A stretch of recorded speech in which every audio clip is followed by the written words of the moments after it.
भाइयों और बहनों, मातृशक्ति को नमन। स्टूडियो में आपका हार्दिक स्वागत है, अभिनंदन है, सत्कार है। सनातन सत्य कार्यक्रम दृष्टि विज्ञान पर आधारित है।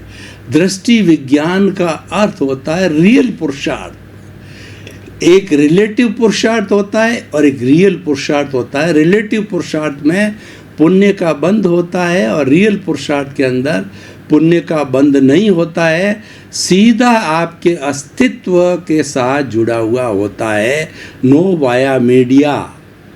और ये सारा कार्य हम जो है अलग अलग जो है विषयों के माध्यम से, एपिसोड्स के माध्यम से करते हैं। तो आज हम बहुत सुंदर विषय लेकर के आपके सामने प्रस्तुत हो रहे हैं। आज का हमारा विषय है जिन खोजा तिन पाइयाँ। एक पूरा दुआ है, जिन खोजा तिन पाइयाँ और गहरे पानी बैठ, और मैं बपूरी ढूंढन चली रही किनारे बैठ। इसका अर्थ ये है, सारांश ये है कि अगर हमें जो है मोती पाना है तो गहराई में जाना पड़ेगा। अगर हमें सफलता प्राप्त करनी है, कठोर परिश्रम करना पड़ेगा।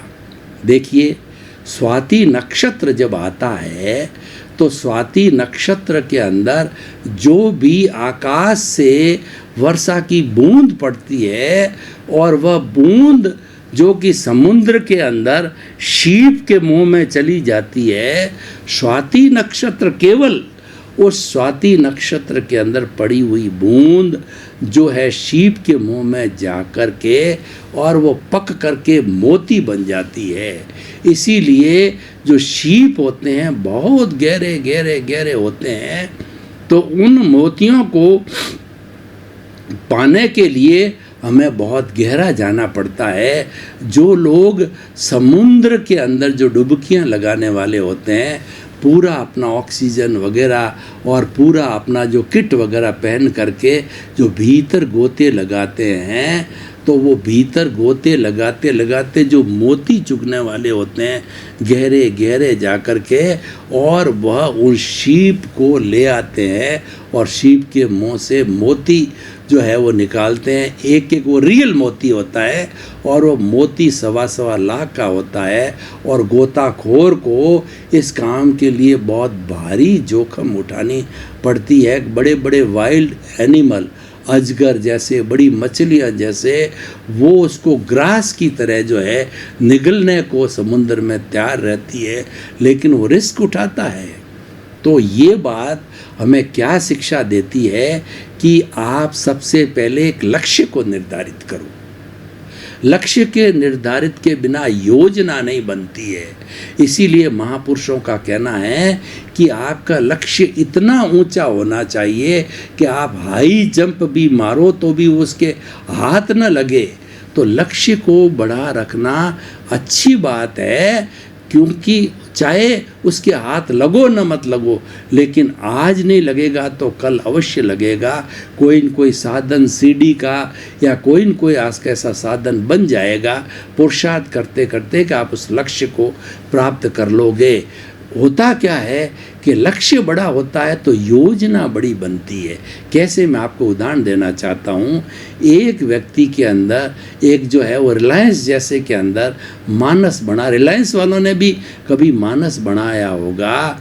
जो हमारे मुकेश भाई, अनिल भाई के जो है फादर साहब है, वो पहले पेट्रोल पंप पे पेट्रोल भरा करते थे।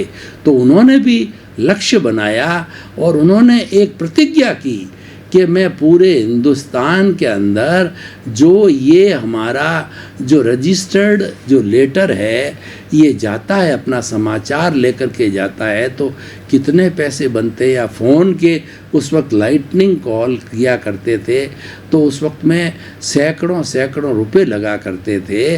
तो उन्होंने शायद इस जो है वो तकलीफ़ को भोगा होगा, तो उन्होंने लक्ष्य बनाया कि मैं जो ऐसी क्रांति लाऊंगा कि जैसे कि ये लिफाफा 10 पैसे का है, तो 10 पैसे के अंदर हम ये अपना संदेश, हम बात जो है वो कर लेंगे तो आज तो 10 पैसे क्या 1 पैसे में ही बात हो जाती है। तो ये उनके लक्ष्य बनाने का प्रभाव हमारे सामने जो रिलायंस जियो वगैरह है वो आया है। तो मेरे कहने का अर्थ ये है कि जो पुरुषार्थी होता है, God help those who help themselves, जो पुरुषार्थी व्यक्ति होता है ईश्वर उसकी मदद करता है।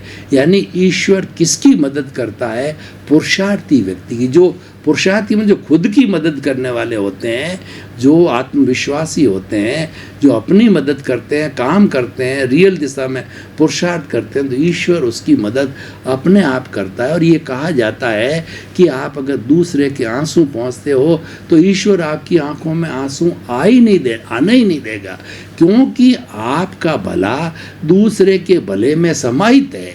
अगर आप 100 लोगों का भला करते हो तो वो 99+1 आपका हो गया, उसमें आप अलग नहीं हो।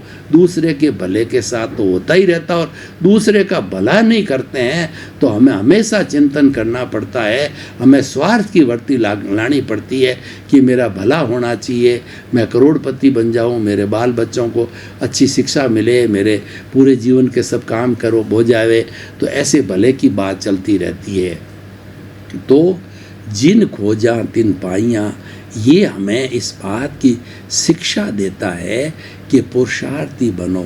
चरे वेती हम चलते गए कारवां बनता गया। जो व्यक्ति कदम उठाता है और वो सही दिशा में होता है तो 1000 कदम उसके साथ उठ जाते हैं।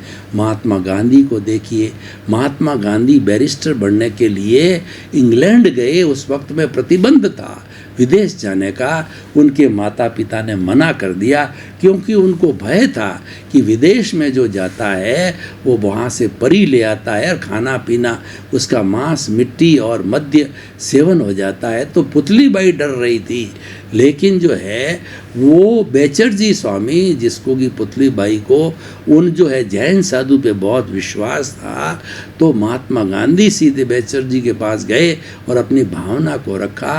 तो बेचरजी स्वामी ने एक बीच का रास्ता निकाला। उन्होंने कहा कि तुम माँ की साक्षी से माँ के पास जाके 3 प्रतिज्ञा ले लो। पहली प्रतिज्ञा ये है कि मैं विदेश के अंदर जो है शाकाहारी रहूँगा, मांसाहार का सेवन नहीं करूँगा। दूसरा, वहाँ मद्य ज़्यादा चलता है तो मैं मद्यपान का सेवन नहीं करूँगा। और वहाँ पे सुरा और सुंदरी भी ज़्यादा चलती है, तो मैं किसी तरह की सुंदरी यानी जो है पर स्त्री के साथ में वार्तालाप, शादी, गमन कोई भी कार्य नहीं करूँगा। और उनको बेचरजी स्वामी को जब श्रद्धा थी पुतलीबाई को उन पर, तो उनकी प्रेरणा से, उनकी शिक्षा से, उनके परामर्श से उन्होंने हाँ भरी। और जो महात्मा गांधी विदेश जाके बैरिस्टर बन के आए, और कुछ समय हिंदुस्तान में बैरिस्ट्री की सफल नहीं हुए तो फिर वो साउथ अफ्रीका गए। तो साउथ अफ्रीका के साथ में उनकी जो इंसल्ट हुई, काले और गोरे का भेद हुआ, उनको काला समझ करके मारा जाता, पीटा गया, ट्रेन से फेंक दिया गया, उनकी इंसल्ट की, क्योंकि वो काले थे।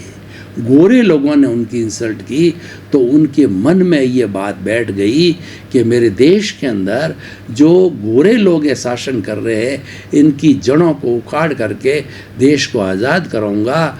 और वो 1919 में हमारे देश में आए, और फिर भारत छोड़ो आंदोलन और जो है सत्याग्रह, और उसके बाद में डांडी यात्रा, नमक छोड़ो आंदोलन, बहुत से जनता को साथ लेके किए, और अहिंसा सत्य पर आधारित रह करके, और वो सारा उन्होंने अपने उनकी जड़ों को उखाड़ फेंका। ब्रिटिश सरकार को मजबूर किया जाना पड़ा। देखिए कितना भारी पुरुषार्थ किया, ये पुरुषार्थ का फल है।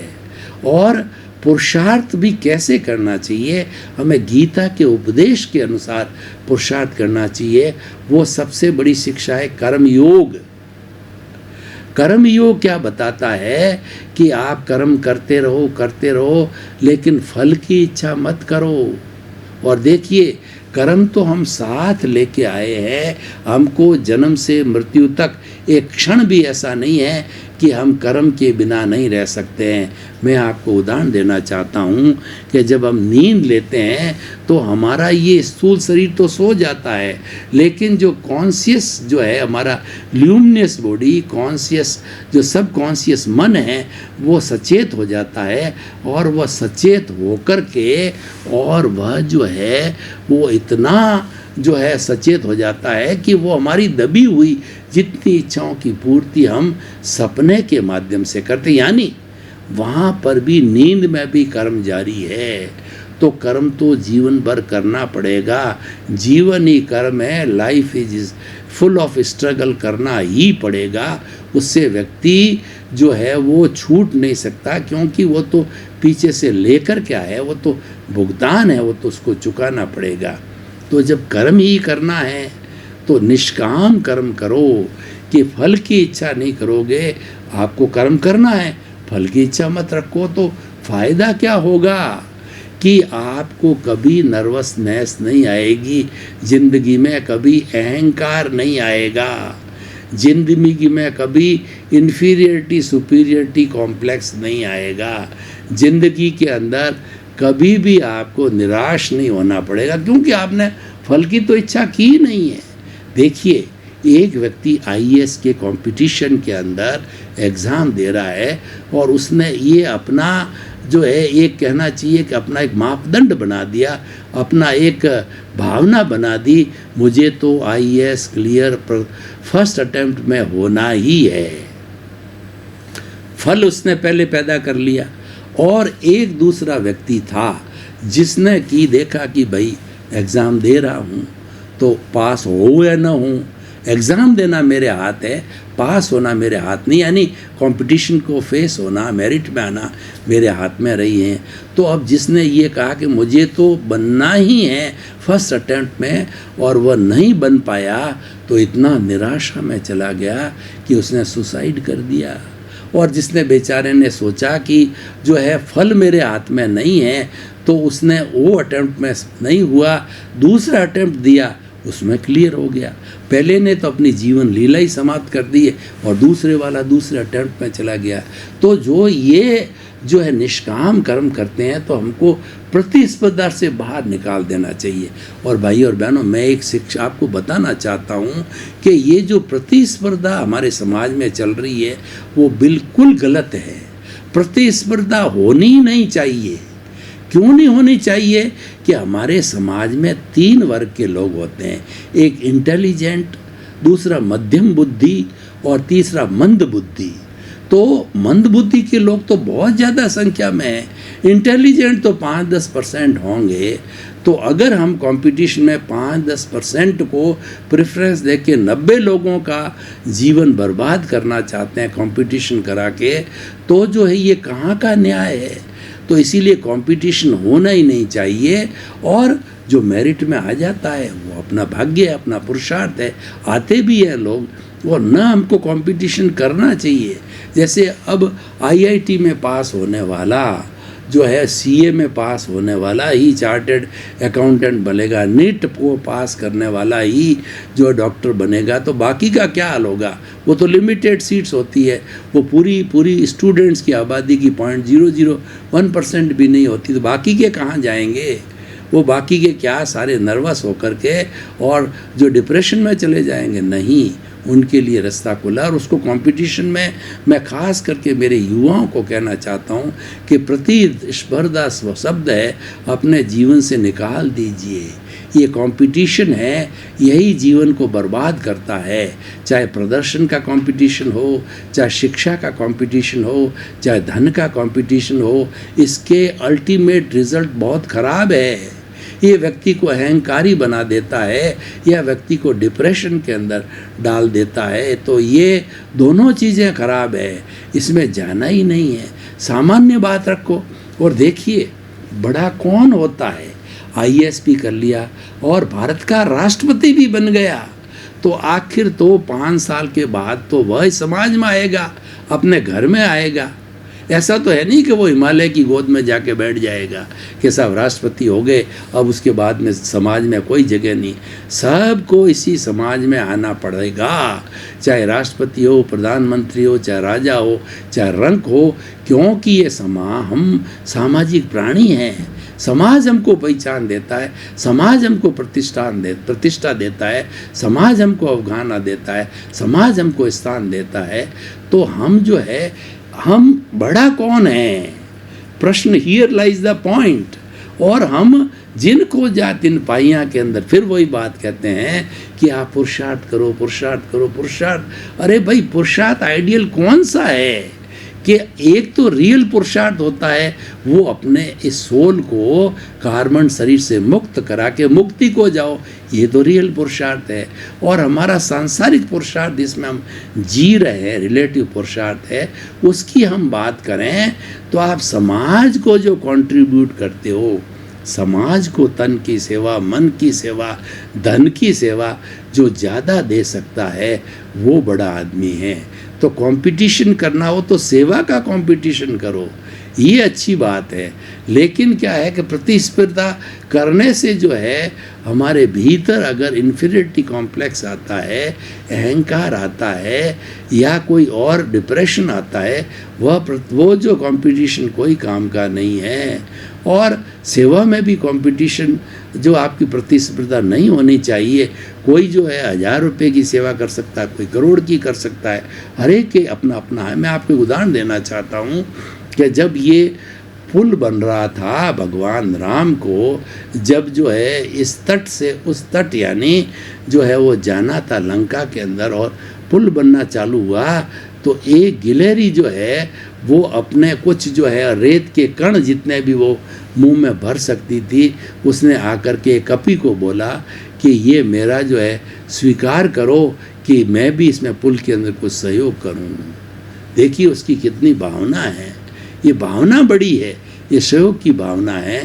तो जैसे एक भिखारी होता है तो कोई बेचारा उससे ज़्यादा भूखा होता है, तो वह भिखारी अपने रोटी को जो है वो अपने साथी को, दूसरे को देता है, ये भावना होती है। ये भी बड़ी भावना है, क्यों हर एक तो करोड़पति, हर एक पैसे वाला हो नहीं सकता।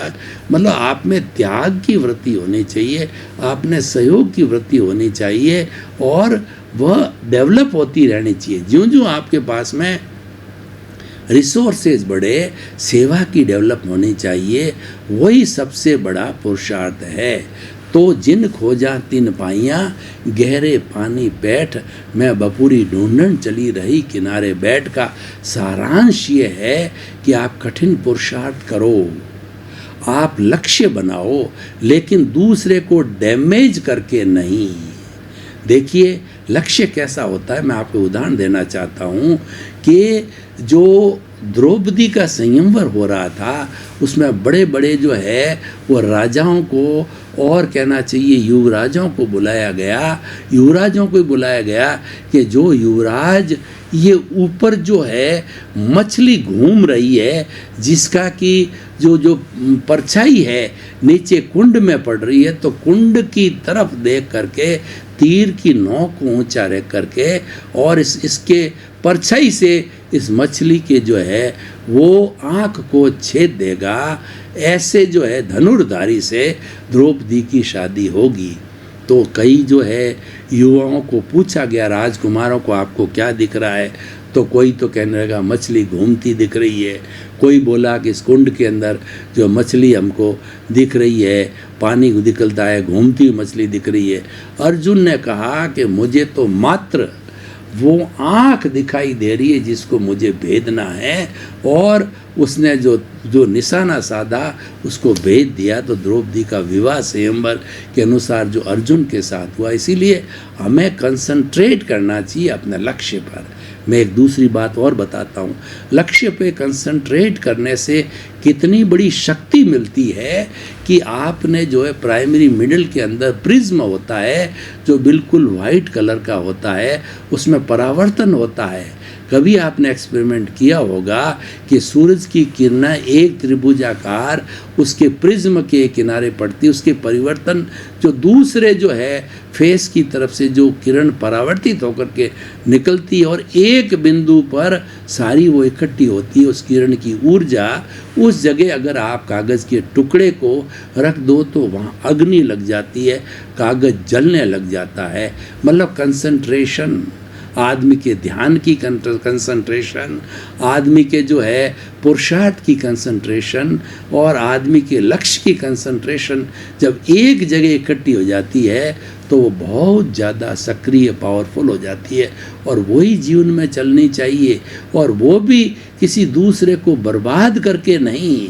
उदाहरण के तौर पर एक जो अध्यापक जी ने अपने एक ब्लैक बोर्ड के ऊपर एक लाइन खींची चौक से और अपने शिष्यों को बोला कि इस लाइन को छोटा कर दो, तो बहुत से विद्यार्थी गए, किसी ने लेफ़्ट साइड से पहुंचा, किसी ने राइट साइड से उसको पहुंच करके छोटी कर दी, और उसमें से एक होशियार विद्यार्थी, महापुरुष जो बनने वाला था, उसने जो है, मुझे नाम नहीं याद रहा है किस महापुरुष की बात है, तो वो खड़े हुए और उन्होंने उस लाइन के नीचे एक बड़ी लाइन खींच दी और कहा, गुरुजी आपकी लाइन छोटी हो गई जो मैंने खींची उसकी तुलना में।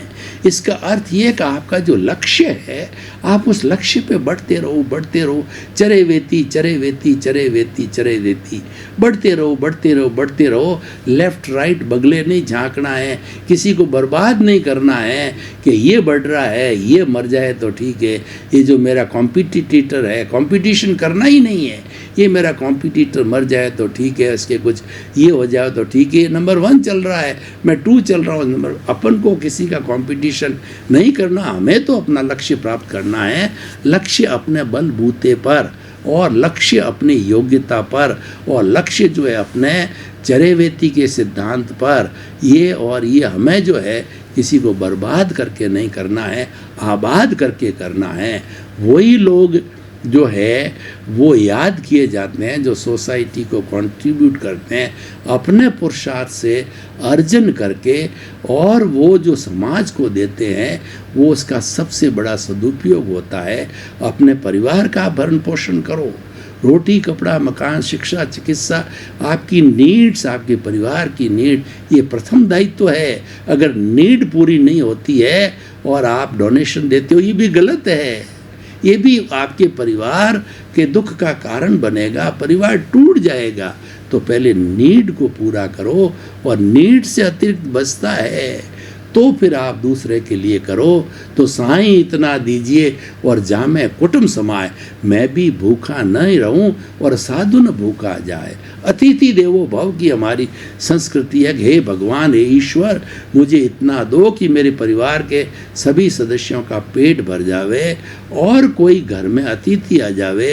अतिथि देवो भव, देव का रूप होता है, साधु महात्मा आ जावे, उसको मैं कुछ भोजन पानी जो उनकी आवश्यकता हूँ दे सकूँ, ऐसा मुझे ज़रूर बनाना। मेरा अतिथि खाली नहीं जाना चाहिए, या मेरे समाज मेरे परिवार के किसी सदस्य को भूखा नहीं रहना चाहिए।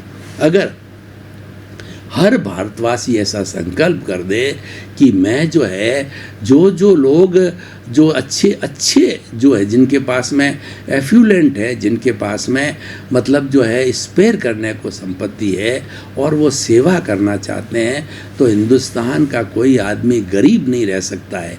देखिए सरकार कर रही है, ये तो सरकार का काम है, वो तो करेगी क्योंकि वह सरकार है, हमारी डेमोक्रेटिक गवर्नमेंट है। वो तो पब्लिक के द्वारा, पब्लिक के लिए और पब्लिक से है, तो वो तो उसका दायित्व है। लेकिन हमारा भी दायित्व है कि क्योंकि हमारे एक समाज का मूल्य है, सेवा परार्थ, ये समाज का मूल्य है।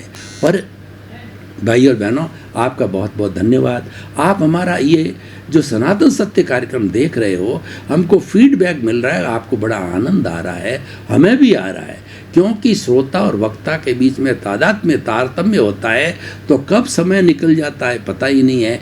तो आपका ये आकर्षण, आपका ये इंटरेस्ट ऐसे ही बना रहना चाहिए, ताकि हम भी नए नए एपिसोड अच्छे तरीके से आपको परोस करके और आपको सम्यक दर्शन दे करके आपकी मिथ्या दृष्टि को समाप्त करें।